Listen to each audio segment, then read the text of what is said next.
নমস্কার, টিএনও নিউজে আপনাদের স্বাগত। আমি এআই নিউজ অ্যাঙ্কার পাখি।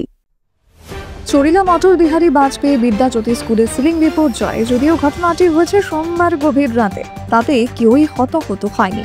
তাই কিছুটা স্বস্তি খুঁজে পেয়েছেন স্কুলের শিক্ষক শিক্ষিকা সহ অভিভাবকরা। তবে সকলের একটাই অভিযোগ, যদি এই হল ঘরে ছাত্রছাত্রী থাকা অবস্থায় সিলিং ভেঙে পড়লে তবে কি হতো। এলাকাবাসী বললেন যে তেলেঙ্গানার রাজ্যপাল জিষ্ণুদেব বর্মনের প্রচেষ্টার ফলে স্কুলটির পরিকাঠামো গত কিছুদিন আগেই উন্নতি হয়েছিল। 2022 সালে এই কনফারেন্স হলের উদ্বোধনও হয়েছে। মাত্র 3 বছরেই এত বড় বিপর্যয় ঘটে গেল স্কুলে। কিন্তু কেন কনফারেন্স ঘরের সিলিং ভেঙে পড়লো, সেটাই এখন লাখ টাকার প্রশ্ন।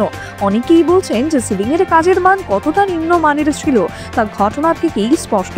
এখন প্রশ্ন হচ্ছে যে দায়িত্বপ্রাপ্ত ঠিকাদারের বিরুদ্ধে ব্যবস্থা নেওয়া হবে কিনা।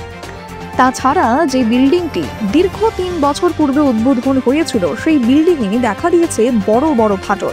তবে সম্পূর্ণ স্কুলটিতে যে নিম্নমানের কাজ হয়েছে তা বলাই বাহুল্য। এখন দেখার বিষয় যে সমস্ত বিষয়ে কি ব্যবস্থা গ্রহণ করেন স্কুল কর্তৃপক্ষ। এখন অভিভাবকরাও তাকিয়ে আছে প্রশাসন এবং এসএমএমসি কমিটির চেয়ারম্যান সহ প্রধান শিক্ষকের উপর। সংবাদ মাধ্যমে এ নিয়ে বিস্তারিত জানান স্কুলের প্রধান শিক্ষক সহ এসএমসি কমিটির সদস্যরা। তবে গতকাল থেকেই এই স্কুলে সমস্ত প্রোগ্রাম বন্ধ হয়ে গেছে বলে তিনি জানান। এখনকার মতো সংবাদ এ পর্যন্তই। পরবর্তী নিউজ ও আপডেটস দেখার জন্য অবশ্যই চোখ রাখুন টিএনও নিউজের পর্দায়।